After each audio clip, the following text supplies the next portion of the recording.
Ya memang kadang-kadang yang saya ngeri sedap adalah saya takutnya adalah anak-anak milenial sendiri, anak-anak muda BUMN itu sendiri malah risih dengan kemilenialan itu gitu.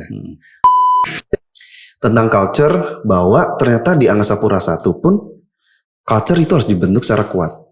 Dan culture itu, perubahan itu tidak ada, jarang sekali yang namanya perubahan itu dari bottom ke atas. Selalu top down. Nah, inilah yang harus benar-benar dilakukan. Jadi agar semua itu memahami bahwa BUMN itu ada berita-berita bagus dan kita memiliki sense of belonging BUMN, maka dilakukanlah penyebaran informasi baik dari Kementerian BUMN melalui aset digital itu, social media ranger. Kenapa? Milenial itu cepat. Secara kalau bicara pengetahuan, milenial itu multitasking gitu, skillnya multitasking. Betul. Tapi ada tuh kalau dikatakan milenial, katanya milenial tuh cuek. Milenial itu enggak berbau. Gimana menurut kamu?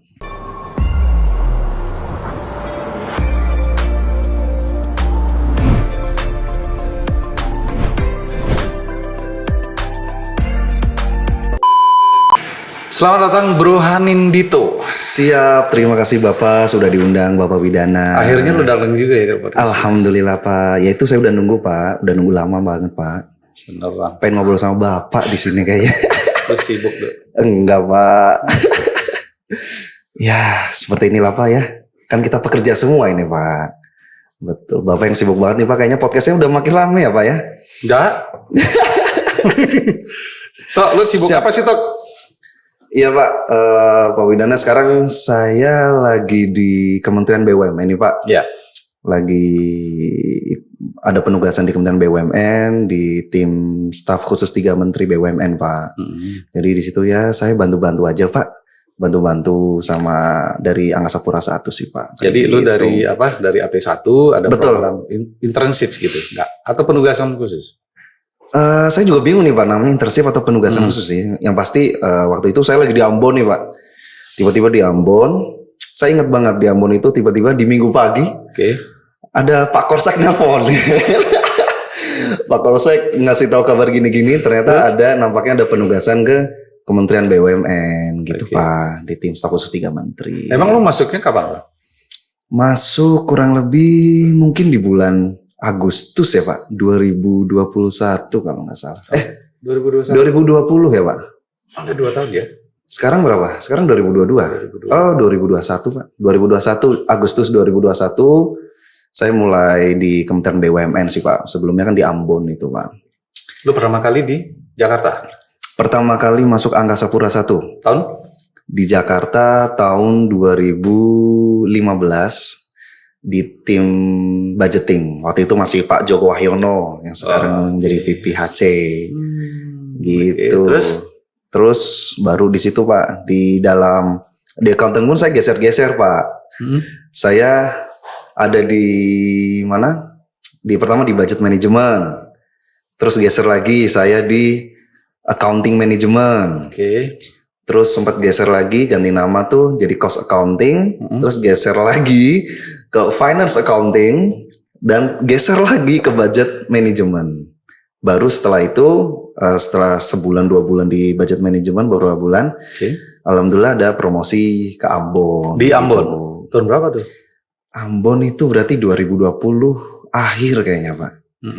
Kayaknya awal-awal sebelum Desember, Oktober itu Pak. Oktober Pak, persis saya ingat karena saya dapat SK promosi di Ambon accounting manager itu di hari ulang tahun saya Pak. Tanggalnya 26 Oktober 2020. Oh, seperti berapa lama lu di Ambon? Di Ambon, alhamdulillah berapa lama ya? Sekitar 9 bulan Pak kalau nggak salah. Di bawah 1 tahun. Di bawah 1 tahun, terus ada program ini? Tiba-tiba ada panggilan lah penugasan ke Kementerian BUMN. Seperti itu sih Pak, kurang lebih. Jadi sempat ke Ambon ya? Betul Pak. Pernah ke Ambon Pak? Sering ke Ambon Pak? Belum. Oh serius belum pernah Pak? Belum pernah. Waduh. Ambon, Biak, Manado. Belum ke sana? Belum. Ya. Ya Iya. Karena trainingnya nggak boleh offline, jadi belum pernah ke sana. Oh. Curhat ya Pak ya. Iya. Loh, Ya, siap. jadi lu di kementerian, boleh dong cerita apain aja sih? Apa ya? Bingung nih Mbak, cerita dari mana nih kalau di kementerian? Di kementerian saya awal mula di tahun 2021 langsung di tim staf khusus 3 Menteri BUMN. Di sana bersama Pak Arya Sinulinga, mungkin Pak Widana tahu ataupun teman-teman tahu. Beliau kan sangat pakar ya di bidang komunikasi, publik dan lain-lain. Jadi saya di sana, bertempat di sana dan ya mencari ilmunya di sana sih Pak. Tugas lo apa? Tugasnya, jadi di dalam tim tersebut ada beberapa tugas Pak. Ada beberapa tim dan itu semua adalah penugasan dari BUMN masing-masing. Jadi tidak hanya AP1? Jadi tidak hanya AP1. Di sana kalau kita boleh sebut ada Pertamina, ada BRI dan lain-lain bank-bank. Kemudian ada juga BUMN banyak lah Pak. Seperti itu. Nah, disitulah teman-teman nih dikumpulin jadi satu dan di sana ada beberapa tim. Di timnya Pak Arya Sinulinga di staf khusus 3 Menteri ini ada beberapa, yaitu ada tim media dan komunikasi. Selain itu juga ada tim TJSL, isi dentil dan lain-lain. Media pun ada banyak Pak, ada strategi communication, ada juga tengah agenda setting, ada juga social media ranger dan juga ada tim TJSL itu yang handle TJSL seluruh Indonesia Pak, isi dentil. Jadi yang hubungan dengan stakeholder dan lain-lain dikumpulin di timnya Pak Arya Sinulinga itu Pak. Jadi di tim itu tadi gabungan ya? Gabungan banyak BUMN di situ Pak. Semua ada perwakilan. Meskipun nggak semua BUMN ya, beberapa BUMN aja Pak. Pasti ada yang BUMN yang nggak ada di situ juga ada sih. Seperti itu. Jadi yang spesifik yang sudah spesifik, iya. Kerjaan proyeknya lo? Ada beberapa sih Pak. Terkait dengan aset digitalnya BUMN, aset-aset BUMN, handle itu ada social media ranger dan juga agenda setting dan juga ada strategi communication, gitu-gitu sih Pak. Media sosial? Social media ranger. Apaan tuh?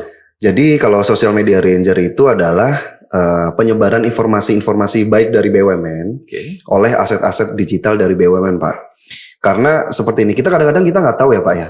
Kalau misal AP1 nih, kita di AP1 kita nggak tahu infonya AP2. Atau AP2 AP1 juga nggak tahu infonya BUMN lain. Jadi agar semua itu memahami bahwa BUMN ini ada berita-berita bagus dan kita memiliki sense of belonging BUMN, maka dilakukanlah penyebaran informasi baik dari Kementerian BUMN melalui aset digital itu, social media ranger. Jadi misal AP1 ada buka bandara baru, misal Batam seperti itu ya Pak ya. Kan itu hal baik ya Pak ya, dan itu harus disebarluaskan oleh teman-teman social media ranger.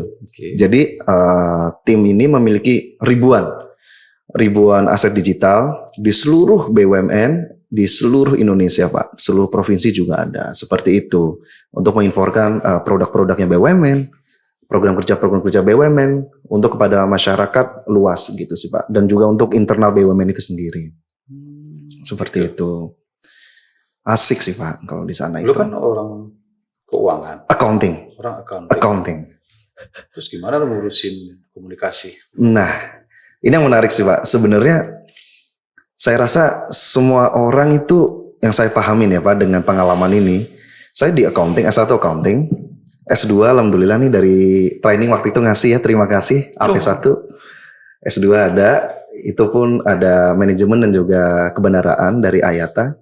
Nah, saya rasa banyaknya, pertama ya yang saya lihat bahwa dari sekolahnya dulu ya Pak, dari accounting tiba-tiba yang S2 itu, yang terpenting salah satunya adalah mindset. Jadi kalau yang saya rasakan ya Pak, dengan adanya sekolah yang diberikan oleh Angkasa Pura I itu, S2 itu, yang saya rasakan adalah perubahan mindset. Sekolah itu mindset gitu. Sekolah itu tentang wawasan. Jadi nggak hanya tentang accounting, tapi saat S2 kita sudah ngomongin tentang wawasan. Dan disitulah yang saya rasa adaptasi kita itu yang bisa dilakukan kepada saya saat ini gitu, dari accounting tiba-tiba masuk ke hubungannya yang jauh dari accounting itu. Namun saya rasa basic accounting itu sangat penting gitu sih. Gitu sih Pak. dalam banyak aspek ya Pak ya. Oke.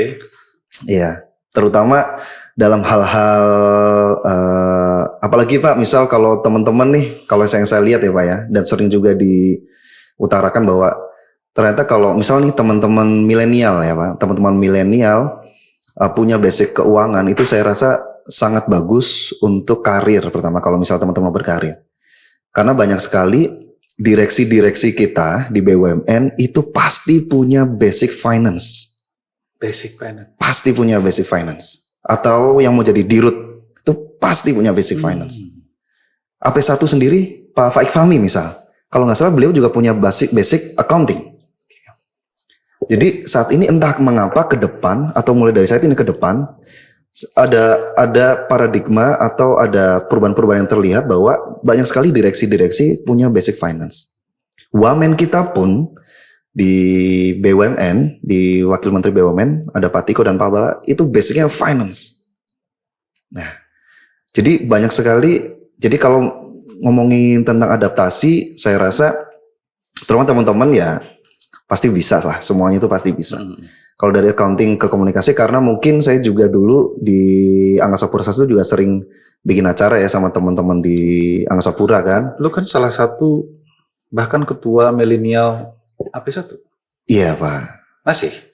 Nggak tahu nih masih atau enggak ya, saya juga bingung. Kamu masih milenial?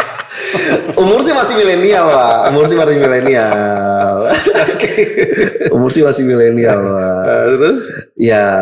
Ya masih aja ya, kita masih koordinasi ya. Tapi semenjak pandemi nih Pak, milenial AP1 kayaknya sudah mulai agak berkurang. Saya juga disayangkan banget sih Pak. Bukan, milenialnya bukan berkurang. Apa tuh Pak? Kegiatannya yang berkurang.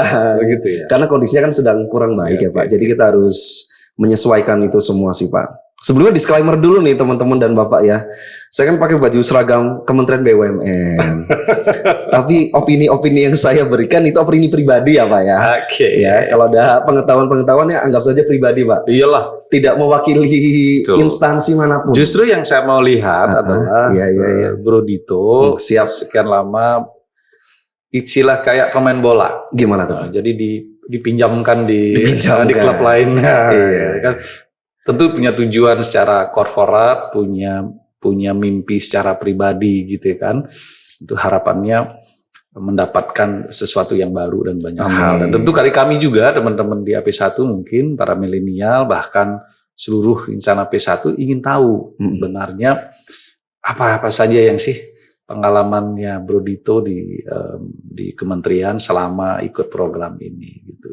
Betul. Tentu ini akan membantu Bos. Satu akan memicu atau menjadi referensi bagi teman-teman kita yang lain. Tentu dong kita kepingin juga. Nah ini yang perlu kita tahu. Justru pengalamannya di sana gitu. Gitu Bro. Siap. Betul. Ya kurang lebih tadi yang seperti tadi sih Pak. Di sana di Kementerian BUMN tidak hanya orang accounting atau orang komunikasi saja atau orang SDM, karena di sana terbuka banyak hal dimanapun ya Pak ya, baik di itu kementerian atau nanti ada hal-hal lainnya seperti itu. Apalagi kemarin nih Pak terkait dengan misal ngomongin magang nih Pak yang di BUMN ini ya Pak. Kemarin kan kalau nggak salah itu ada FHCI rekrutmen bersama ya Pak. Iya. Nah itu ya Pak, kalau misal belum terinfo Pak, berapa sih Pak jumlah yang mengikuti, masyarakat yang mengikuti FHCI? Setahu saya sampai ratusan ribu bahkan 1 juta Pak. Orang yang mendaftar. Oh yang apply. Yang diterima berapa Pak? Kalau nggak salah kan 2000-an ya. 2.300 atau 2.700. Artinya kan masih sangat banyak sekali. Dan ternyata BUMN saat ini tuh menarik sekali Pak. Di zaman ini. Orang dulu mungkin PNS ya Pak ya. Sekarang mungkin BUMN menarik nih. Terutama apa lihat culture-nya BUMN, ada akhlak dan juga ada culture kalau melihat AP1 mungkin keren atau banyak perusahaan lain ya Pak ya yang keren-keren. Jadi anak muda itu sangat tertarik untuk di BUMN. Dan ngomongin magang, dan akhirnya karena banyaknya partisipasi itu, setahu saya kalau nggak salah itu Pak Erick Thohir juga akhirnya memberikan ini Pak, bukaan internship magang bagi orang-orang yang ingin magang di BUMN kalau nggak salah kan ya Pak ya. Jadi dibuka tuh kesempatan-kesempatan buat teman-teman. Dan juga kalau nggak salah Injourney kemarin ada Injourney holding kita itu Pak, membuka magang-magang juga. Sedang juga program internship. Iya, dan saya rasa dimanapun ya, nggak cuma di Kementerian BUMN harus bisa adaptasi dan mau mencoba hal baru aja sih Pak, yang beda 180 derajat dari yang sebelumnya kita lakukan gitu. Kadang-kadang orang takut itu kan ya Pak ya. Nah itu sih yang harapannya nggak usah takut lah. Tadi lo bilang, jadi ribuan orang yang... Ribuan Pak. Ini sekedar magang loh. Iya. Bayangin kalau rekrut. Menurut lu sebagai kaum milenial, apa menariknya BUMN selain lu cerita akhlak? Menariknya BUMN ya. Kenapa harus BUMN? BUMN? Iya. Gajinya kali. Bisa jadi ya Pak ya. Kalau yang saya lihat seperti ini Pak. Karena kan saat ini BUMN benar-benar sedang melakukan transformasi BUMN. Baik itu secara BUMN maupun transformasi SDM. Oke, untuk secara milenial. Nah, di mana sih porsinya milenial? Kenapa ini menarik? Pertama mungkin dari culture yang dibentuk pada saat ini ada akhlak.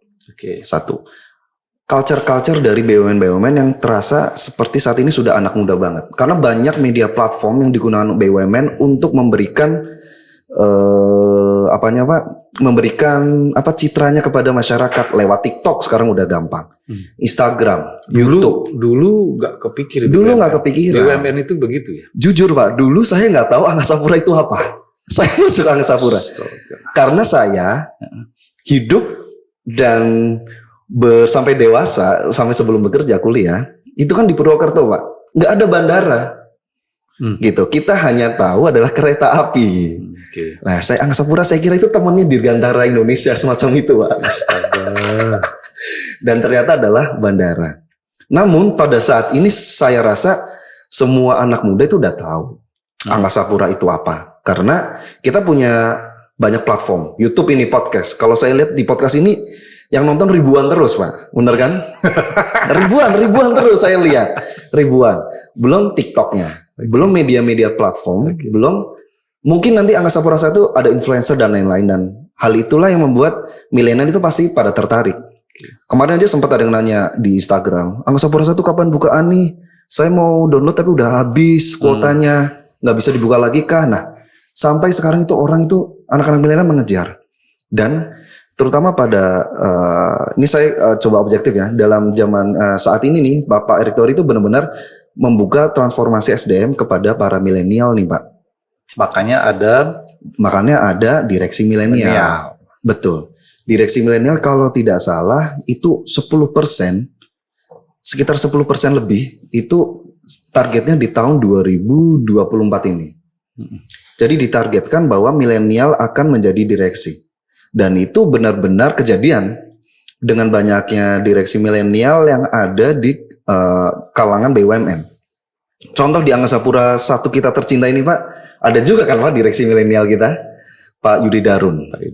Beliau umur 34 tahun sudah menjadi direksi milenial dari sebuah BUMN yang cukup bonafit, hadir 56 tahun untuk Indonesia ya Pak ya. 35 tahun ya? Beliau 34 kalau nggak salah. 34 masih main apa ya? Itu Pak. Saya 30-an nih, beda 4 tahun. Ya udah 4 tahun lagi. Beliau 34 tahun sudah menjadi direksi. Dan banyak banget Pak. Dan pertama kali dulu direksi milenial. Indofarma. Iya. Indofarma ya?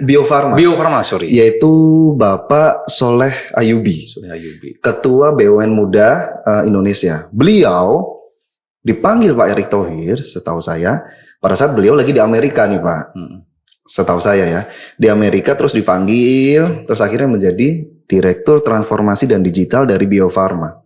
Pada sebelum persis adanya vaksin, dan beliau yang menghandle itu semua, dan itu adalah anak muda yang menghandle. Ada juga kalau nggak salah di Tol Bali Mandara. Oh, itu ya Pak ya. Ada juga ya yang muda juga. Ada. Dan saya kemarin main ke Jasa Marga Pak. Ini menarik. Jasa Marga, saya sempat main ke Jasa Marga, ngobrol, ada gathering di sana. Seingat saya ada dirut anak perusahaan, umur 30-an. Dirut anak perusahaan. BOD-1 di sana umur 32 sudah ada di Jasa Marga dan lain-lain. Nah, terus apa yang lu bisa yang bisa suggest ke diri lu dan teman-teman yang lain? ketika melihat bahwa ada peluang besar. Transformasi BUMN dan peran milenial itu sangat terbuka sekarang dan ke depan. Suggest ya Pak. Sebenarnya pertama sih kita nggak perlu takut ya untuk keluar dari zona nyamannya kita. Itu pertama ya. Betul. Karena kayaknya sekarang itu zamannya bukan buat nunggu-nunggu gitu Pak. Gak nunggu kesempatan. Betul. Maksudnya dalam arti kalau kita bikin acara gini, kita nggak usah nunggu siapa yang mau bikin ini yang bikin. Kalau lu mau gerak, ya lu gerakin. Coba aja dulu. Lu cobain. Coba aja dulu. Lu mau gerak, gerakin gitu. Jadi kalau kita pengen ada sesuatu ya udah kita gerakin aja. Nanti bikinnya seperti apa pasti akan ada support selama hal itu baik gitu kan Pak. Betul. Ibarat hal buruk aja bisa kejadian, masa hal baik nggak akan disupport. Nah, jadi itu sih Pak yang harapannya sama teman-teman milenial, terutama di Angkasa Pura I juga. Jangan takut buat mencoba hal baru. Ya memang kadang-kadang yang saya ngeri sedap adalah saya takutnya adalah anak-anak milenial sendiri, anak-anak muda BUMN itu sendiri malah risih dengan kemilenialannya itu gitu. Padahal ya kita harus menikmati bonus demografi yang katanya 2045 akan menjadi Indonesia emas dan lain-lain. Jadi mau nggak mau kita harus mencoba itu karena terus supaya lu bisa mencoba dan menikmati bonus, apa yang lu sudah lakukan untuk menambah value yang ada di dirimu sendiri, kemudian dengan pengalaman yang ada di kementerian, apa yang bisa diinformasikan kepada teman-teman, hal-hal apa saja yang harus mulai dipersiapkan mulai hari ini? Oke. Bonus apa nih Pak? Bonus AP1. Bonus demografi. Oh gitu ya. Kan saya berdoa terbaik untuk AP1 Pak. Betul. Semoga. Lo doain penumpangnya makin banyak. Amin ya Allah. Flightnya makin banyak. Iya, amin. Kan sudah mau endemi Pak. Ya, katanya. Semoga ya Pak ya.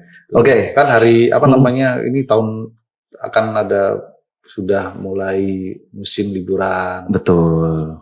Ya kan? Iya. Mudah-mudahan naik. Amin Pak. Ya, kita harus curhat sedikit nih Pak. Biar didengar. Doa. Doakan semua Bapak Ibu. Iya, terkait dengan tadi ya Pak ya, dengan persiapan. Nah, ini perlu dipersiapkan sih yang menarik Pak, bahwa di tahun ini memang kita Indonesia ya Pak, secara global Indonesia itu memang kecil. Kita bakal ngomongin digital Pak. Karena nampaknya tren ke depan semua itu digital. Jadi transformasi digital itu akan luar biasa. Makanya ini yang harus dijaga oleh Angkasa Pura I maupun BUMN digital semacam ini, karena ke depan akan sangat volatile dan digital itu akan sangat maju. Karena kalau tidak salah di tahun 2030 nanti Indonesia akan menjadi salah satu negara yang memiliki potensi digital terbesar di ASEAN dibanding negara lain, dan itu sangat tinggi sekali Pak. Dan kalau nggak salah dan yang saya tahu juga ada banyak akan yang terkena disrupsi Pak. Banyak yang saat ini ada mungkin nanti udah nggak ada. Misal jalan tol. Dulu ada yang namanya bayar karcis, sekarang udah nggak ada. Dirubah dengan e-tol. Nah, ntar lagi mau berubah lagi. Nah, ini kan adanya disrupsi digital yang mau tidak mau akan harus ada. Mungkin Angkasa Pura I akan merasakan. Pertama mungkin nanti ada bandara secara teknologi. Nggak ada orang. Sudah nggak ada orang. Nah, untuk teman-teman milenial yang masih belum memiliki kemampuan-kemampuan itu yang berbahaya sebenarnya ke depan. Apakah akan tetap seperti ini aja atau harus bergerak? Kalau kita nggak bergerak, saya rasa Angkasa Pura I pasti akan hilang. Pasti akan orang-orangnya akan bingung kita mau kemana. Ini harus seperti apa? Mungkin di accounting juga. Mungkin nanti kalau ke depan sudah ada robot accounting gitu ya. Saya nggak tahu ya. Robot accounting sudah tidak diperlukan orang-orang accounting. Yang diperlukan apa? Yang diperlukan adalah talent-talent digital yang dimiliki oleh Angkasa Pura I untuk merubah culture yang saat ini sudah ada. Misal orang-orang yang sudah punya bank data, analitis secara data. Nah, mereka yang memiliki kemampuan ini yang akan menjadi legitimitasnya mereka untuk semakin bagus dan semakin bisa bertahan seperti itu sih Pak. Dan juga nanti ke depan yang pasti sih kalau misalnya ada yang mau ngambil kerjaan atau mau ngambil ilmu nih S2 misal ya, itu bagus banget tuh terkait dengan digital atau finance. Kembali lagi ke finance. Kalau manajemen finance itu pasti keuangan itu masih akan dibutuhkan sih Pak. Seperti itu. Dari sumber yang saya baca seperti itu sih Pak. Dan itu mungkin kan Bapak kan di training bisa tahu nih. Iya betul juga ya. Benar. Dan itu 40% Pak. Indonesia akan jauh, sangat jauh potensi digital dibanding dengan negara-negara lain di tetangga kita. Jadi pesan lu ke teman-teman semua, baik yang kolonial maupun milenial gitu ya. Angkasa Pura I insya Allah semuanya Jadi milenial Pak, pikiran milenial. Milenial. Umurnya kolonial. Ya, Jadi satu, jangan takut tentang perubahan. betul, Kemudian kedua, segera beradaptasi. betul. Berikutnya adalah mulai bertransformasi ke digitalisasi. Iya Pak, banyak. Terus yang lain kira-kira apa? Kurang lebih seperti itu dan apa ya? Kalau saya orang komunikasi, karena saat ini lagi di komunikasi dan banyak, ternyata komunikasi itu penting banget Pak. Okay. Misal dengan adanya podcast ini, Bapak itu keren banget. Teman-teman training, Pak Widan dan kawan-kawan dari training itu keren banget.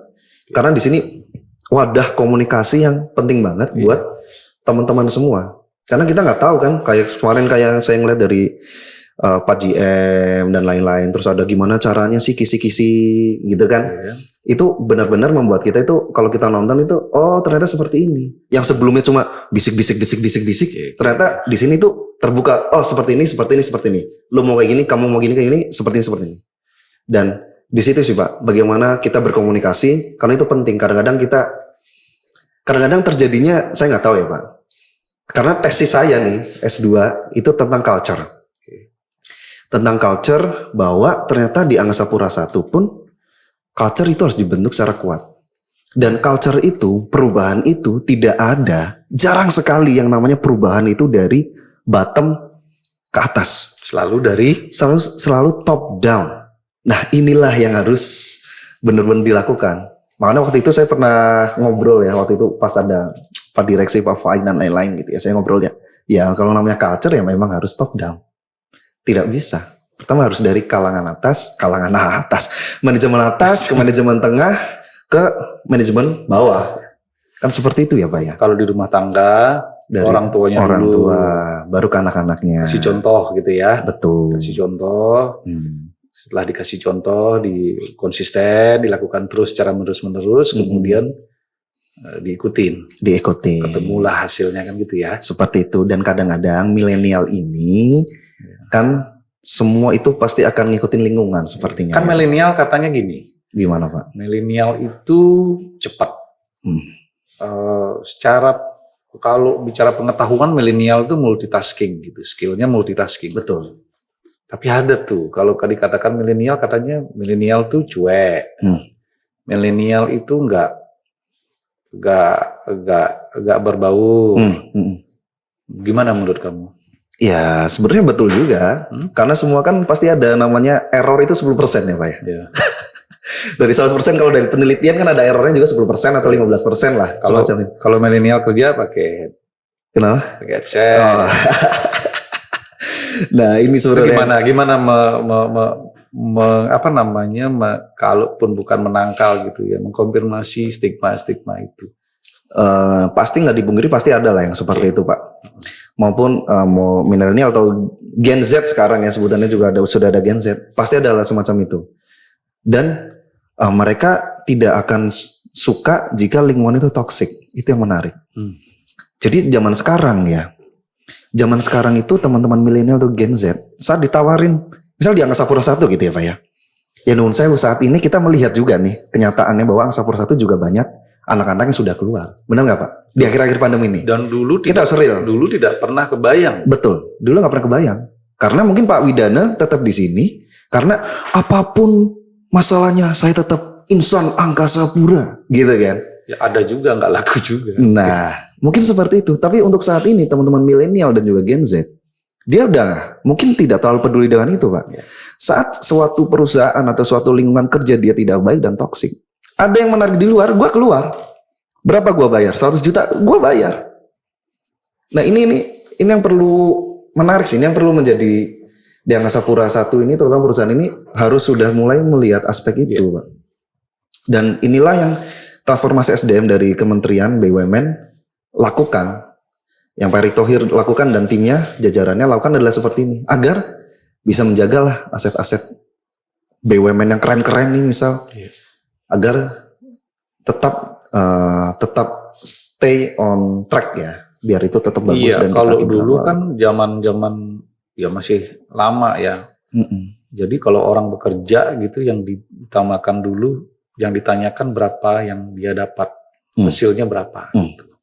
Baru bicara yang lain-lain, karir, benefit. Tapi hari ini justru yang menjadi sasaran pertama milenial bekerja bukanlah berapa penghasilan saya dapat gitu ya. Benefit apa yang bisa saya dapatkan, kebalik gitu kan. Betul. Ya. Itu sih Pak. Jadi itu yang ya itulah jadinya bro. Jadi di AP1 pun sedikit-sedikit kan telah juga melakukan transformasi, memberikan ruang yang semakin besar kepada teman-teman milenial, kaum muda gitu. Dan juga selain menjadi ukuran kinerja dari kementerian, bahwa tadi bicara tentang kaum muda, kemudian perempuan. Nah, kemudian kita juga di training kan tahun ini sudah menetapkan memberikan kesempatan yang seluas-luasnya ya untuk teman-teman untuk mengembangkan diri. Karena memang mengembangkan diri tidak bisa hanya dibebankan kepada perusahaan. Betul. Kalaupun itu menjadi tanggung jawabnya perusahaan, pasti akan terbatas. Jadi kita punya kesempatan untuk belajar keluar gitu kan. Kalau dulu kan orang harus nunggu. Kalau saya keluar negeri harus cuti dulu deh, di luar tanggungan. Sekarang nggak usah. Alhamdulillah. Jadi kalau Eto pilih Pak. Jadi kalau Eto mau kuliah ke luar negeri, cari beasiswa, silahkan. Yang penting minimal sudah bekerja 3 tahun begitu. Anda boleh mengajukan izin, namun memang ada konsekuensinya. Betul. Bahwa Anda tidak akan dapat penghasilan, hanya diberikan penghasilan dasar dan sebagainya. Iya, pasti saya semua ada konsekuensi. Tetapi ada solusi gitu. Teman-teman nggak harus nunggu lama gitu. Karena kan tadi dibilang bahwa kecepatan untuk teman-teman ini untuk mendapatkan informasi itu kan jauh. Gitu. Betul, setuju Pak. Itu salah satunya bro. Keren banget Pak, kalau sudah ada itu alhamdulillah banget sih Pak. Sudah. Nah ini, makanya ini yang perlu. Dan juga teman-teman itu kadang-kadang masih takut, mau beasiswa, takut ini, takut itu, takut ini, takut itu. Kalau saya sih mikirnya ya udah ada kesempatan, hajar aja dulu. Betul. Karena ya itu karena kembali lagi kita S2, S1, S2 kan kita buka selain cuma ilmu adalah pola berpikir. Itu sih yang akan kerangka berpikir kita dalam sebuah masalah dan lain itu sih yang sangat saya rasakan sih Pak. Itulah dari beasiswa itu juga sih Pak. Oke, sampai hari ini hampir 2 tahun lo udah di sana. 1 tahun lah Pak. Baru 1 tahun. 2 tahun enggak? Setahun? Belum 1 tahun. Baru 1 tahun? Kurang lebih. Masih ingin di sana? Ya saya nunggu arahan aja Pak. Iya. Jadi apa yang lo bisa share ke kita semua? Apa yang sudah kamu dapat bro? Ya sudah dalam artian gini. Hal apa saja yang sudah lo dapat dan membuat lo ada sedikit tadi bicara sudah ada perubahan mindset segala macam. Banyak sih Pak, banyak. Apa kira-kira? Baik itu di Angkasa Pura I maupun di kementeriannya ya Pak, saat ini saya penugasan di sana. Banyak banget Pak. Pertama dari kita melihat dulu kalau di Angkasa Pura I kita melihat hanya Angkasa Pura I titik. Sendiri. Oke. Sekarang saat ini kita bisa melihat secara holistik. Ternyata di sebelah kita ada banyak. Iya kan Pak? Ada banyak. Terus kita bisa melihat secara holistik, helikopter view bahwa BUMN itu seperti ini. Oke. Oh, Angkasa Pura I seperti ini, di-compare dengan yang lain, seperti apa, itu sangat menarik banget, Pak. Oke. Di situ kita juga dapat mengerti bahwa ternyata itu seluas ini loh. Seluas ini kesempatan orang seharusnya bisa dioptimalkan gitu. Kadang-kadang kita takut untuk keluar dari zona nyaman karena kita takut untuk memulai, aduh ini gimana nanti kalau kayak gini. Lah, kalau saya sih, selama itu hal baik, kita lakuin aja dulu. Kita kan nggak tahu ya nanti akan seperti apa endingnya. Yang penting kita tahu, oh kira-kira seperti ini, ya udah kita lakuin. Sama halnya lu disuruh ke Ambon gitu ya? Sama halnya disuruh ke Ambon, iya kan Pak? Ya, itu dulu tanda tangan, kawan ditempatkan di mana saja gitu ya. Ya sudah, maksudnya itu kita lakukan aja dulu saat ada kesempatan.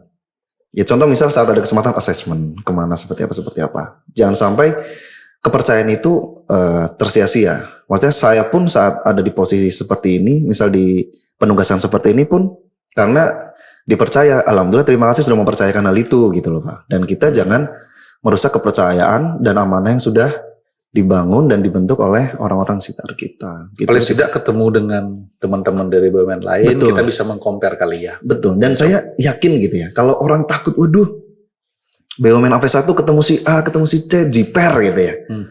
Enggak gitu loh kalau menurut saya ya. Enggak juga kok. Kita punya orang bagus-bagus, cuma mungkin kesempatan itu yang belum dioptimalkan itu aja, Pak. Karena saat ini memang ternyata saat anak-anak muda, milenial, anak-anak muda, Gen Z dan lain-lain, saat diberi kesempatan bisa juga kok. Kesempatan. Kesempatan itu bisa juga. Artinya kuncinya kesempatan. Kuncinya kesempatan. Diberikan. Jadi Diberikan. kayak orang yang latihan pencak silat gitu.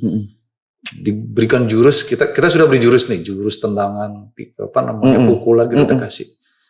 Kalau juga tidak kasih gelanggang untuk Betul. bertanding, Betul. tidak akan maju Iya. pengetahuannya kan gitu kira-kira. Betul.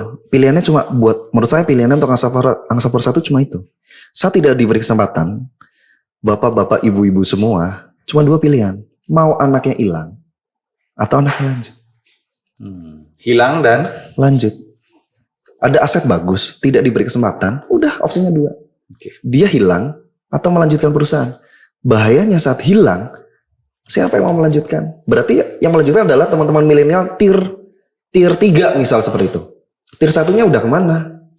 Hilang. Cari startup. Cari yang lebih bagus. Cari keluar negeri lah. Ke Google. Hilang. Karena kita sendiri nggak ngekip. Gitu sih Pak. Maksudnya kayak kesempatan yang saya rasakan. Jadi saya, oke. Asik nih. Saya diberi kesempatan. Untuk ini. Kayak gitu. Itu sih. Itu cukup ngeri-ngeri sedap Pak kalau nggak di-maintain. Iya ya. Menurut saya itu Pak pilihannya. Hanya 2. Udah polanya bukan seperti namun saya ya bukan zaman dulu. Saya mau hidup mati saya untuk Angkasa Pura 1. Enggak kok. Yakin saya enggak. Ini sudah dibuktikan saat kita muter-muter dibuktikan. Banyak menjawab enggak. Kalau ada yang lebih keren, pindah lebih keren. Buktinya sekarang sudah terlihat saat pandemi. Banyak yang keluar. Ya bukan banyak. Termasuknya banyak Pak. Termasuknya banyak saat kita melihat dari Angkasa Pura sebelumnya. Betul nggak Pak? Iya. Itu. Gitu. Bukan hanya sekedar karena kondisi yang saat ini. Bukan hanya sekedar kondisi. Kalau kondisi saat ini Angkasa Pura 1 bagus sih Pak. Kalau menurut saya mendapat salary-nya oke lah. Apalagi anak baru masuk dan lain-lain. Tapi yang hilang karena kesempatan. Gitu menurut saya sih Pak. Pengamatan saya pribadi. Lu pernah nanya juga sama teman-teman yang lain? Sesama milenial di AP1? Ya pasti sih Pak, kita ngobrol-ngobrol ya. Pandangannya kira-kira seperti Pandangannya sudah banyak yang tertarik kayak, aduh kalau di sini gua kayak gini, kayak gini. Spesifik, harapan teman-teman sebenarnya apa sih? Selain bicara tadi, 1 kesempatan. Kesempatan. Apalagi? Sudah pasti kesempatan. Kedua, lingkungan sih Pak. Kesempatan dan lingkungan culture. Dulu, maksudnya kami dan teman-teman dulu ada Mbak Binavia nih, ada di sini ada teman-teman lain, ada Mbak Binavia, Mas Lukman, ada Mas Wahyu Kresna, ada Mas Adit dan lain-lain anak-anak keren lah. Teman-teman semua ini bisa kita membentuk milenial itu kan bukan hanya terkait dengan ini coba-coba doang, seneng-seneng doang enggak. Tapi semangat kita adalah perubahan culture pada saat itu. Dan secara tidak sadar, percaya nggak percaya, teman-teman Bapak Ibu semua ngomongin, ini anak milenial mulainya dari apa? Saat sudah terbentuk wadahnya. Pada saat itu ya Pak, 2000 kapan ya? 2019. 2019. Saya ikut bikin di Banjarmasin. Enggak, 2019 ya Pak?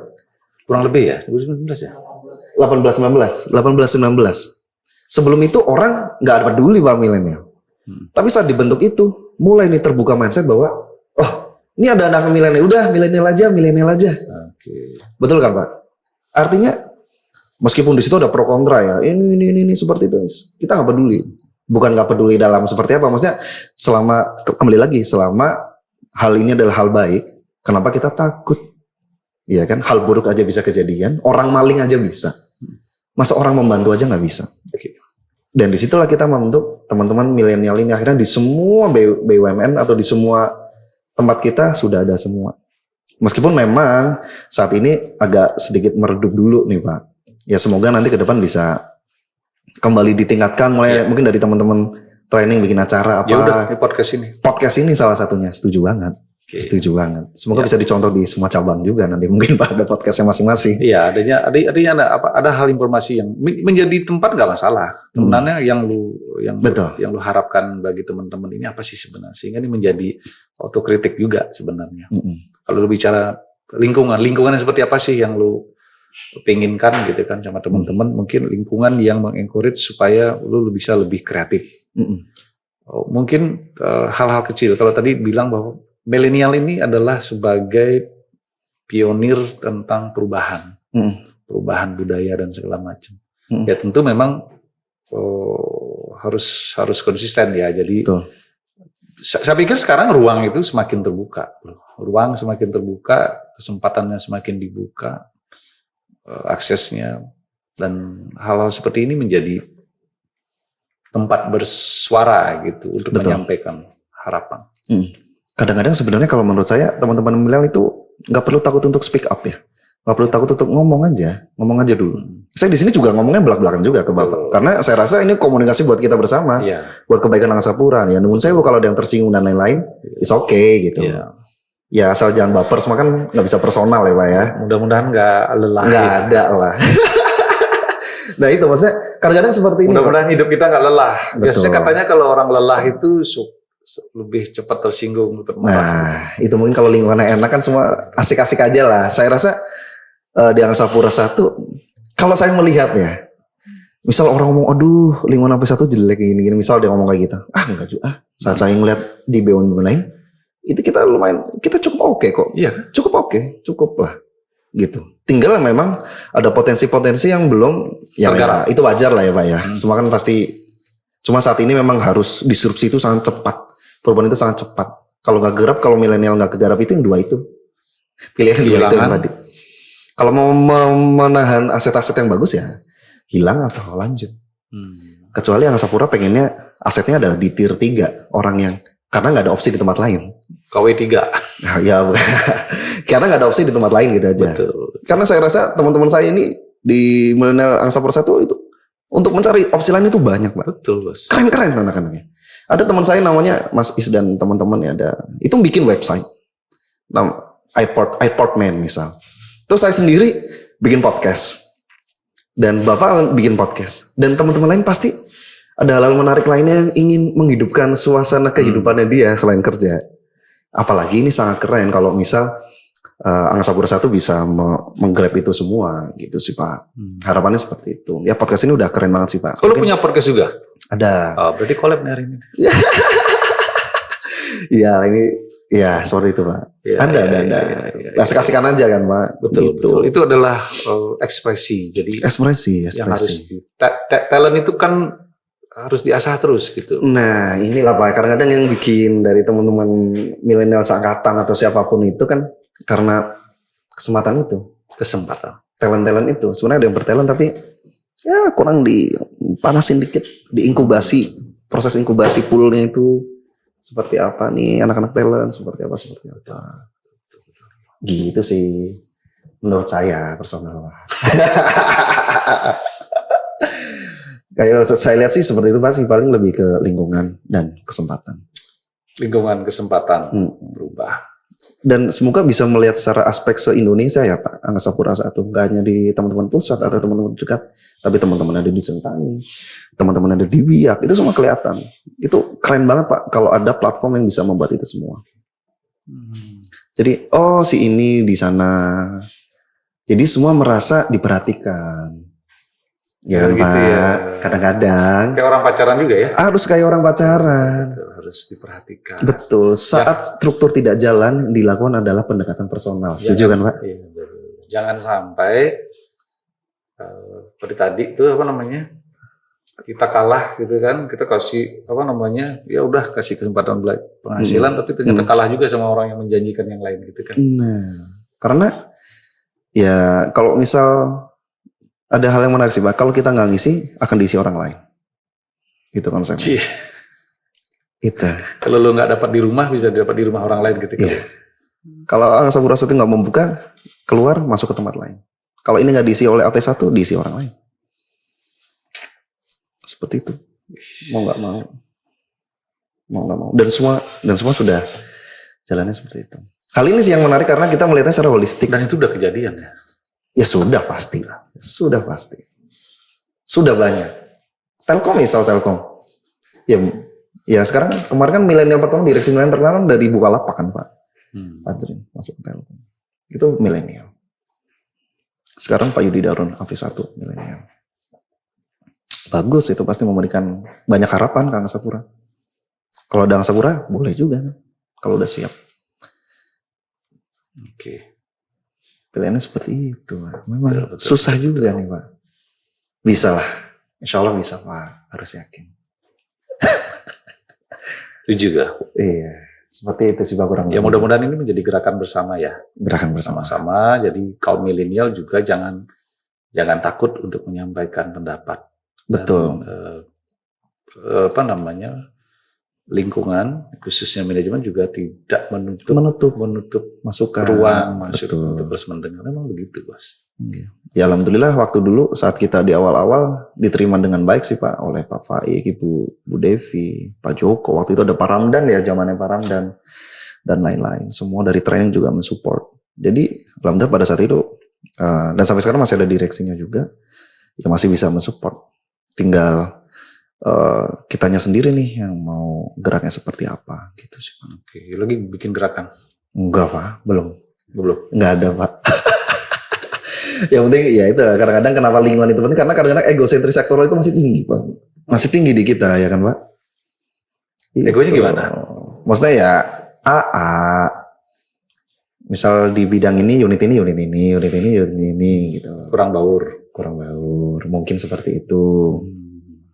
Kayaknya kalau menurut saya sih kayaknya kalau kayak gitu tuh agak sulit gitu Pak. Apa yang harus dibuat?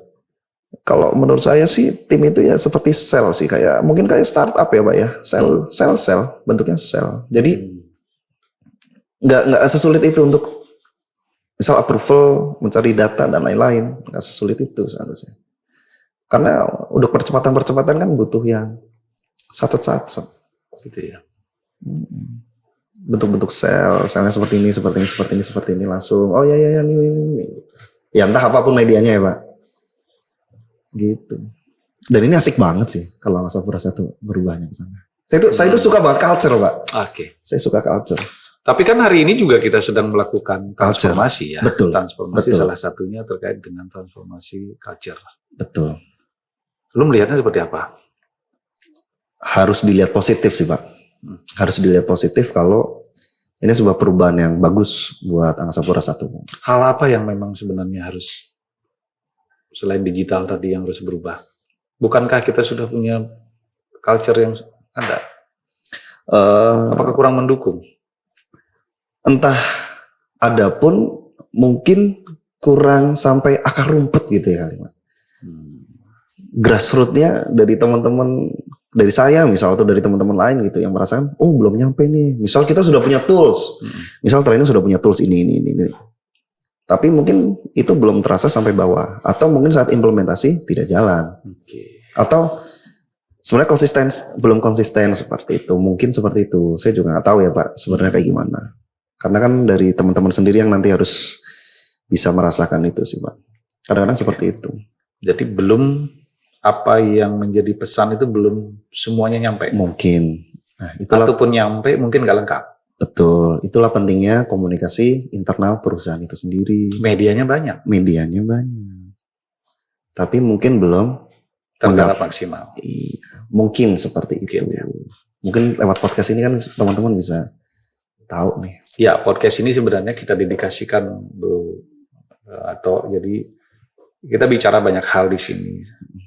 Bicara pengembangan, bicara culture, ya itu kan sebenarnya tercermin ada tadi bicara teman-teman sekarang kan bicara keseimbangan gitu, bekerja bersenang-senang, apa istilahnya sekarang healing kan gitu ya. Kan, Pak. Sebenarnya juga sama, kami juga memfasilitasi teman-teman komunitas juga kita ajak diskusi di sini. Dari manajemen sudah banyak juga untuk menyampaikan beberapa informasi.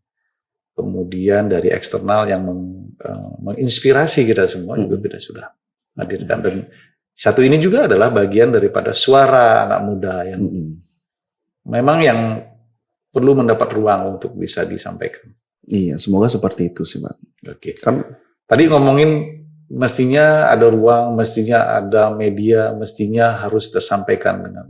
Nah, sekarang gimana Anda dengan teman-teman milenial sendiri mestinya seperti apa? iya pastinya kalau dari kita memang pertama ya mau nggak mau kita harus bekerja dengan baik buat perusahaan. Karena nggak akan ngaruh. Siapapun presidennya, siapapun lah ya, pasti yang ngaruh adalah tergantung dari performance kita juga. Oke. Ya kan? Kita berharap tadi culture itu sesuatu yang sangat tinggi ya Pak ya. Dalam arti itu awang-awang gitu. Kalau nggak sampai ada implementasi kan itu hanya awang-awang culture. Makanya orang-orang kadang-kadang antipati. Allah, paling seperti ini, paling seperti itu. Udah ditebak duluan. Sudah ditebak dulu. Paling seperti ini. Karena mungkin tidak melihat konsistensinya. Tapi saat konsisten, dari dulu culture seperti ini konsisten. Oh iya, saya percaya. Kan gitu mungkin ya. Ya kayak orang pacaran, kembali lagi orang pacaran. Saya janji ini. Saat nggak jalan, paling ngomong doang ini. Nah, padahal niatnya mungkin baik. Nah, gitu loh Pak. Tapi tidak dirasakan. Aku cinta kamu, tidak dirasakan gitu. Tapi dia benar-benar cinta sebenarnya. Ada orang yang nggak ngomong cinta kamu. Ada ngomong nggak cinta kamu, gitu. Jadi Anda. Ya, iya. Paling kalau dari teman-teman kita ya pasti pertama kita harus kerja sesuai tupoksinya kita masing-masing. Itu pertama. Kemudian berikutnya Komunikasi, berkomunikasi antar unit itu sudah. Ayolah, nggak usah yang terlalu egosentris sektoral lah. Kalau memang ada data apa mempermudah itu semua, oke lah kita jalanin. Jangan saling depend gitu ya. Iya, saling depend. Oke. Ya itu pun terkadang ya semua kan ada banyak faktornya sih ya. Nah, itu sih harapannya semua. Ini nggak cuma milenial ya Pak, harapannya semua. Semua aspek. Dan artinya kan begini, tadi kan kita bicara yang muda nih. Iya. Kan muda sudah kita tangkap tadi. Iya. Sebenarnya apa sih yang diharapkan secara umum, kan bicara tentang pengakuan, Betul. bicara tentang kesempatan, Betul. bicara konsistensi dan segala macam. Tentu kan ini menjadi tugas organisasi untuk menyerap itu semua. Tapi kalau sampean juga punya harapan, tapi kan ada juga harus ada effort dari teman-teman gitu maksud saya. Betul. Tadi udah disampaikan harus teman-teman milenial harus tetap bekerja sesuai dengan tugas dan fungsi masing-masing. Ya kan berikutnya tadi sudah disampaikan bahwa milenial juga harus mulai tanda petik juga harus peduli dengan lingkungannya, harus mulai kerjasama, menjalin komunikasi dengan unit lain. Yang lain kira-kira apa lagi? Dan lain mungkin lebih kepada kita bagaimana cara kita berattitude juga ya. Kadang-kadang memang kan tadi disebutkan misal cuek dan seperti apa. Jadi attitude itu memang menjadi sebuah fakta negatif ya nyatanya ya teman-teman milenial atau Gen Z dan lain-lain. Strongnya itu kadang-kadang memang kurang, gitu. Jadi kalau terutama ya kita misal kayak toughnya itu mungkin baru sedikit seperti ini udah gini-gini keluhan-keluhan semacam itu sih. Itu sih Pak. Kalau saya paling 3 aspek itu sih Pak.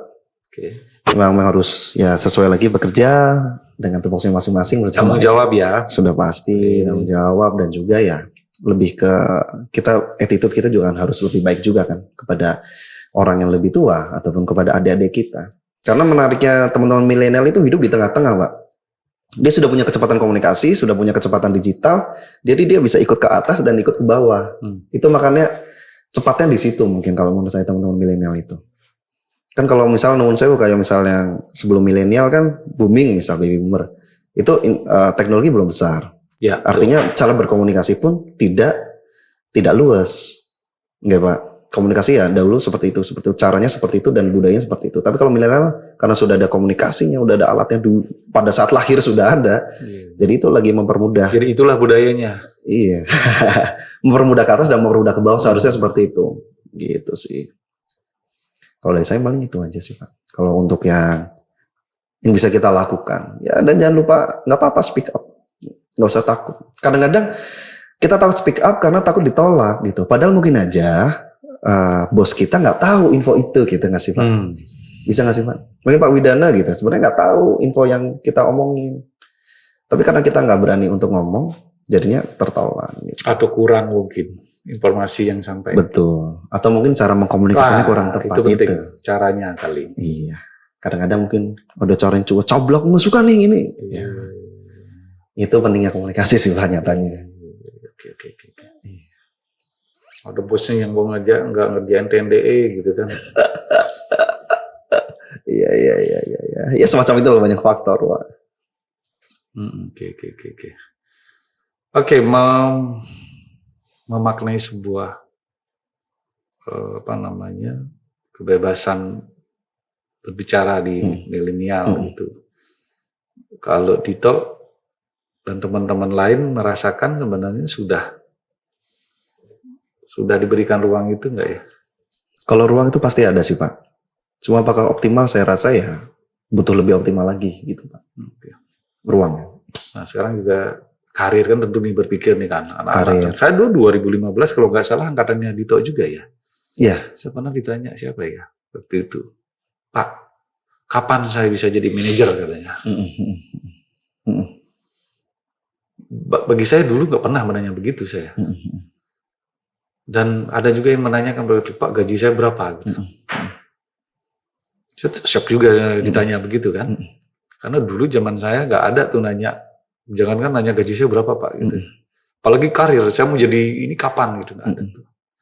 Tapi begitulah teman-teman saat ini gitu. Ya begitulah Pak. Itulah yang kita nggak bisa untuk menolak. Dan kita nggak bisa menyamakan untuk zamannya Bapak dengan zamannya saya. Betul. Kenyataannya seperti itu. Dan mau nggak mau ya. Purpose-nya beda dulu. Ya, value-nya. itu. Dan itu harus legowo sih Pak. Iya. Ataupun teman-teman milenial kepada teman-teman Gen Z misal. Ya kita harus legowo dengan cara nanti mungkin saat kita sudah menjadi manajemen atas. Ada anak-anak kita lagi, tim kita lagi yang lebih muda. Gak masalah. Kalau saya sih gak masalah. Iya. Mau nggak mau ya. Mau nggak mau. Tapi nggak semua bisa seperti yang tadi Bapak katakan. Iya. Itu. Saya di beberapa cabang dulu ditanya, SK saya kok keluar-keluar berani nanya. Nah. Dulu saya mau ke, kalau dulu namanya personalia. Kalau personalia itu gemeter dulu kaki saya gitu. Kalau sekarang rasanya enggak tuh. Iya, seharusnya seperti itu. Ya karena memang ruang kita buka gitu. Dan karena mungkin komunikasi Bapak juga baik ke orang-orang tersebut, iya kan Pak? Kalau itu nggak dijalin dengan baik kan sulit. Jadi makanya diubahlah kalau orang datang ke haji itu ke dulu tuh namanya personalia itu takut. Sekarang justru kalau dulu orang dipanggil oleh personalia itu karena ada masalah gitu. Sekarang bukan gitu. Kita sebagai menyelesaikan, pemberi solusi gitu ya. Seharusnya seperti itu. Gitu. Dan itu juga tugas berat kami juga Mas Yato di training and development untuk bisa mengembangkan hal-hal seperti itu. Dan karena kecepatan seperti tadi dibilang, perubahannya sangat cepat. Hari ini kita bicara bahwa orang harus memenuhi kompetensi ini. Belum sampai setahun, berubah lagi. Misal contoh ini bicara holding. Dulu kita bicara memenuhi kompetensi airport. Setelah ada holding, kita harus bicara juga harus bagaimana memenuhi kompetensi bukan hanya bicara airport. Bicara tentang event. Bicara tentang kompetensi tentang hotel segala macam. Iya, seperti itu Pak. Nah, lu sebagai milenial yang memang ada di AP1 dari sekarang di sana, kemudian ada kesempatan juga di dalam ekosistem holding kita. Peluang apa yang lu bisa lihat, Bos? Peluang yang bisa dilihat pertama ya satu, mungkin kalau orang mencari karir, peluang karir. Kedua, lebih kepada wawasan yang kita bangun sih Pak. Peluang karir itu gimana? Peluang karir, mungkin nanti suatu saat kalau nggak salah, kita bisa juga tuh Pak, dari BUMN ini ke BUMN sana, pindah. Apply ke sana? Iya. Misal sekarang di Angkasa Pura 1, misal ke Angkasa Pura lainnya gitu ya. Lainnya. Itu bisa juga. Bisa juga ke hotel gitu. Bisa juga ke hotel dan lain-lain. Atau sebaliknya, teman-teman dari... Atau sebaliknya. Dan itu nggak dipungkiri. Memang mungkin sedang akan dibentuk ekosistem semacam itu Pak. Dan itu akan sangat cepat terjadi. Jadi kalau misal dari kitanya sendiri nggak siap, AP1 misal nih kita nih nggak siap, saya nggak siap, ya udah mau gimana? Informasi-informasi itu kita nggak bisa dapetin. Nah keterbukaan informasi kita harus kita cari juga. Gimana caranya kita bisa melihat informasi seluas itu. Dan beruntungnya saya saat ini ya saya bisa melihat hal itu, gitu sih. Dan itu mungkin nggak semua orang akan bisa melihat dan mencari hal semacam itu. Dan inilah yang kita bisa memaksimalkan kesempatan itu di situ sih. Saat diberi kesempatan dibuka, bagus banget. Naikin. Ya kalau bisa seperti itu terus Pak. Angkasa Pura 1 misal ada di mana kita harus promoin terus anak-anak Angkasa Pura 1. milenial ya, anak-anak mudanya, atau siapapun itu kita bisa mempromosikan. Oke. Dan jangan takut untuk mempromosikan hal itu sih, kalau menurut saya Pak. Biar orang tahu ada. Biar, dan juga untuk asetnya juga bagus kan Pak, untuk aset Angkasa Pura I juga sangat bagus. Oke. Gitu, aset SDM ya Pak ya, itu bagus banget. Beasiswa juga Pak, jangan lupa. Semoga ada. Mudah-mudahan. Semoga ada. Sekali lagi mohon doa restunya, penumpangnya naik, revenue-nya naik. Amin. Stabil. Iya. Dan juga itu juga bagian daripada agent P1 untuk menyuarakan. Amin. Jangan tidak saja menyuarakan suara milenial kepada manajemen, tetapi coba bisa cari suara manajemen bisa disambungkan dengan yang ada di. Amin Pak. Menetapkan kebijakan kan begitu. Capek 2 tahun kita. Semoga sih Pak. Dibilang tidur enggak gitu, tapi tetap melek kita gitu ya. Sudah mulailah pelan-pelan Pak, semoga. Kira-kira gitu ya. Semoga. Iya. Gitu Pak. Lu masih tetap main deh. Kenapa? Makin improve mainnya. Iya dong Pak. Main berapa? 90? 90. 100 Pak. 100? Iya. Bagus dah. Oke bro, Siap. jadi ketika kita ngomongin milenial, itu tadi sudah banyak nih, harapan milenial juga sudah disampaikan. Ya, lebih banyak bicara tentang kesempatan, lebih banyak tentang hal-hal yang mau diraih sebelum musim. Tapi gue pikir secara pribadi nih, gue nanya sama lu, ketika gabung dengan AP1 di 2015, sebenarnya target lu tuh seperti apa sih lu? Dan sampai dengan hari ini, lu sudah merasa sampai di mana? Iya.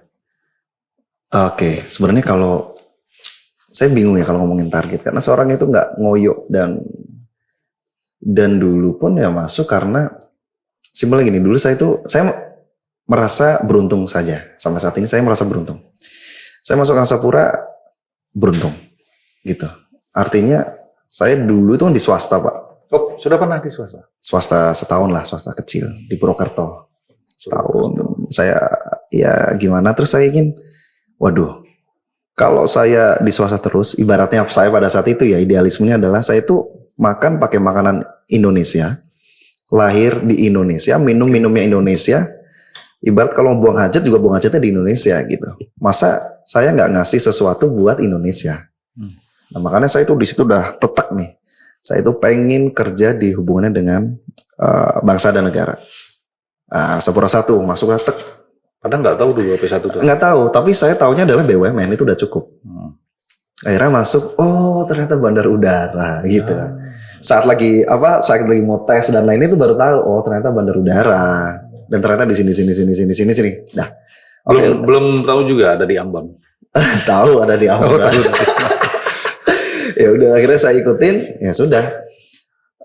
Goal saya pada saat itu adalah saya ingin bekerja untuk negara, memberikan timbal balik kepada negara karena sudah diberikan banyak hal gitu sih. Itu dulu goals awal. Dan kesini ya sudah, saya ingin menjalani dengan baik, cukup baik, dan alhamdulillah menurut saya semua itu disyukurin ya.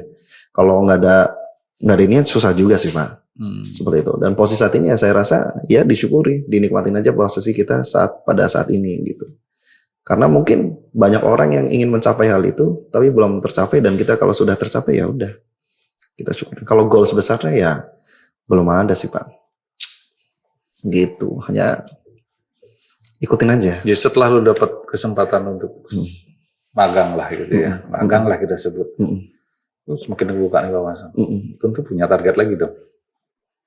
Iya, inginnya bisa memberikan yang lebih baik lagi buat perusahaan, kan gitu ya Pak ya. Gitu ya. Kira-kira nih kalau balik lagi lu nih, sudah selesai nih tugasnya. Apa yang lu lakukan? Nah itu saya juga belum tahu. Ya saya mungkin akan kembali Nah, artinya kan ada sesuatu yang udah lu dapat di sana. Iya. Nanti kan lu bawa ke sini kembali, kira-kira kebayang nggak? Kira-kira bagaimana mengimplementasikan itu? Tadi bicara tentang change, agent of change gitu kan. Tentu kan segala sesuatu yang sudah dapat di kementerian, informasi, kemudian pengalaman, bawa balik ke sini. Kira-kira kalau kamu balik lagi gitu kan, selesai penugasan, kira-kira apa yang kamu lakukan? Sebenarnya harapannya sih bisa memberikan apa yang sudah ada di sana ya Pak ya. Bentuknya entah itu kebijakan atau hal-hal semacam lain, atau ya semua pasti harus berjuang karena nggak gampang banget untuk merubah itu. Kalau untuk lingkungan merubah saya itu kan gampang banget. Tapi kalau pikiran kita untuk merubah sebuah lingkungan yang besar kan itu sangat butuh effort yang luar biasa, waktu, sebenarnya tenaga. Kan kita juga nggak bisa berharap lingkungan berubah untuk kita. Iya itu. Mestinya kita lah yang berubah. Kamu mau ngerjain, ya lu yang kerjain. Iya. Nggak usah nunggu lingkungan yang lain. Iya. Ya gitu. Paling sakit tuh ya begitu, nunggu orang lain berubah gitu. Itu yang paling sakit Pak. Kalau apalagi perubahannya tidak sesuai sama yang kita inginkan. Iya. Ibarat lu nyuruh orang lain mencintai orang lain. Iya, betul.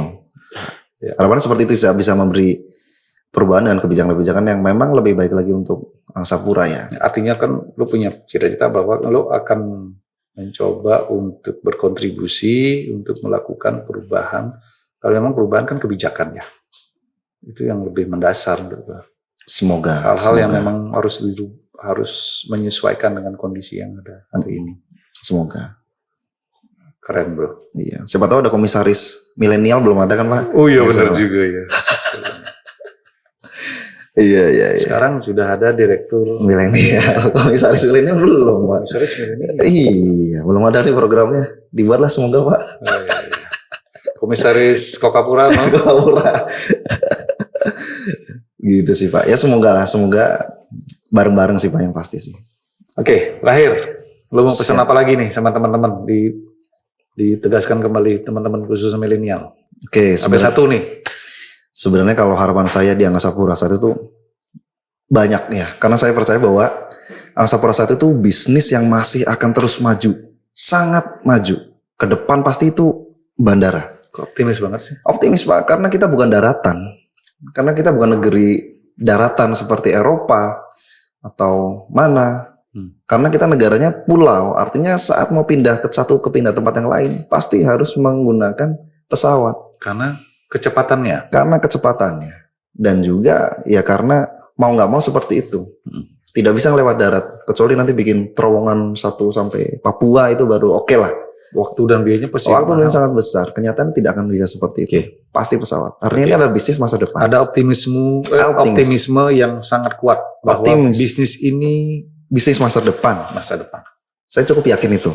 Karena sudahlah. Walaupun akan ada kereta cepat, walaupun Jakarta Bandung, Jakarta Surabaya. Betul. Tapi kan kita harus melihat berapa Jakarta Bandung itu seperti apa, harganya seperti apa, sama pesawat harus kemana kan. Saya yakin lah bandara itu masih pilihan. Optimis karena negara kita negara kepulauan.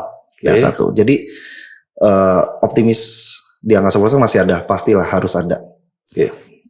Karena kan baru 2 tahun kita ini merugi Pak. Selama ini kita untung-untung terus, bonus-bonus terus. Masa sih tinggal 2 tahun ini, sabar dulu lah bentar. Semoga tahun depan ada bonusan kan gitu ya Pak ya.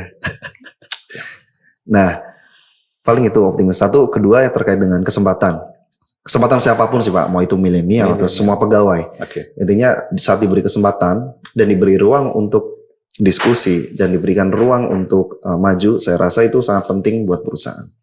Karena banyak aset-aset bagus banget, teman-teman saya yang bagus banget, adik-adik saya yang bagus banget, senior saya yang bagus banget, dan semua yang muda-muda bagus banget. Sayang banget kalau itu nggak di-grab oleh Angkasa Pura I hanya karena tidak diberi kesempatan. Dan diberi kesempatan itu sangat banyak faktornya gitu sih Pak. Dan itu harus, kalau saya rasa mau nggak mau, kalau mau tier satunya nggak lepas ya diberi kesempatan atau hilang sama sekali. Pilihannya cuma itu. Bagi milenialnya tetap menjaga integritasnya. Betul. Apa tadi bicara tentang attitude dan lain-lain segala macam untuk bisa meraih kesempatan itu kan gitu. Kesempatan itu. Apalagi selain optimis, selain tidak menyia-nyiakan kesempatan, selain tidak bersiap diri, apalagi? Iya, kita harus, teman-teman milenial juga harus siap dengan perubahan-perubahan yang terjadi. Jadi ke depan akan semua semakin ada digital, jadi ya kita siap mungkin bisa tuh entah itu S2-nya, kita mau kuliah hal-hal yang bersifat digital dan lain-lain, database dan lain-lain. Jadi lebih mencari wawasan ilmu yang memang akan ke depannya seperti apa gitu. Yang gak hanya cuma baca buku selesai, tapi juga benar-benar kita bisa belajar dengan baik sih. Itu sih Pak. Satu hal mungkin teman-teman milenial harus punya tekad yang kuat, harus ada keberanian untuk menjadi corong perubahan. Itu Kira-kira iya. siap nggak? Jadi artinya memulai gitu. Kalau dirasa bahwa ini harus ada yang memulai seperti lu bilang di awal. Ya milenial harus punya inisiatif yang lebih tinggi. Betul, setuju Pak, inisiatif itu. Dan harus berani memulai. Harus berani memulai. Dan semua elemen jajaran manajemen juga harus siap legowo dengan hal-hal yang mungkin akan seperti itu gitu. Iya. Menurut saya seperti itu sih Pak. Karena kadang kita nggak siap juga saat misal teman-teman milenial untuk ada inovasi ini tak. Ya akhirnya kempes juga. Itu sih yang perlu dijaga dengan sangat baik dan sangat hati-hati. Oke. Begitu Lingkungan. Pak. Lingkungan, culture. Tuh, sekali lagi culture, sekali lagi culture. Budaya. Budaya. Mungkin nggak terasa pada saat ini. Karena ada value juga nanti di sana. Iya. Karena mungkin ya itu kalau orang yang sudah pesimis yang ngomong itu ya itu cuma awang-awang. Tapi sebenarnya hal itu pasti akan pelan-pelan harus jalan. Mau nggak mau, suka nggak suka. Ya harus diusahakan. Iya. Oke, Tok. Terima Siap, kasih Bapak. banyak atas kehadirannya di CFA Talk Podcast. Mudah-mudahan ini menginspirasi terutama kepada teman-teman yang khususnya muda. Tapi bukan yang hanya yang milenial juga, tapi seluruh secara umum menjadi membuka wawasan kita bahwa kesempatan sebenarnya banyak sekali di luar. Banyak. Hanya bagaimana kita mempunyai kepercayaan diri untuk mengambil setiap kesempatan itu. Setuju. Kira-kira gitu ya, Bos? Betul. Ya, kira-kira gitu. Kita juga tidak bisa hanya menuntut bahwa lingkungan kita, organisasi kita memberi ruang, tetapi kita juga harus mulai memunculkan diri, gitu. Melakukan hal-hal yang lo bilang bahwa sekecil apapun lakukan, yang penting itu adalah hal-hal yang positif. Sudah dibuktikan juga oleh teman-teman. Kira-kira gitu. Saya terima kasih banyak. Nanti ada info-info lagi yang bisa saya share kepada teman-teman di AP1. Semakin menambah wawasan kita semua. Amin. Terima kasih Pak. Gue punya oleh-oleh buat lo. Wah. Ya. Yang saya tunggu-tunggu ini aja sebenarnya. Ya, Wah, ya, siap. Jadi CFA Talk Podcast kita dedikasikan kepada seluruh insan AP1 untuk kita berbagi pengalaman, Mantap. pengetahuan, dan saling menginspirasi. Keren Pak. Amin. Okay. Semoga semakin jaya, penontonnya semakin banyak Pak. Amin. Jangan lupa tambah Apa tuh? subscribernya. Tolong lu bilang sama teman-teman gimana? Ya jangan lupa subrek, like dan subrek podcast ini karena saya rasa ini sebagai wadah yang bagus Pak. Dan mungkin kalau ada ide-ide bisa langsung ke timnya ya Pak ya. Okay. Apalagi yang perlu dinaikkan sih Pak. Followernya Eto jangan lupa. Iya, jangan lupa @hanindito_hanindito di Instagram, jangan lupa. Dan podcast juga kita ada podcast siapa ya, Pak. Okay. Jadi temannya Hanindito jangan lupa juga subscribe CFA Talk Podcast. Amin. Mudah-mudahan kita bisa saling berbagi. Betul Pak. Saling mensupport. Betul, siap. Sebagai anak muda dan anak yang berjiwa muda. Iya. Saya kira itu Kak. Oke, terima kasih Bapak sudah memberikan kesempatan untuk ngobrol bareng sama Pak Widan. Sukses selalu, sehat-sehat selalu. Thank you. Thank you.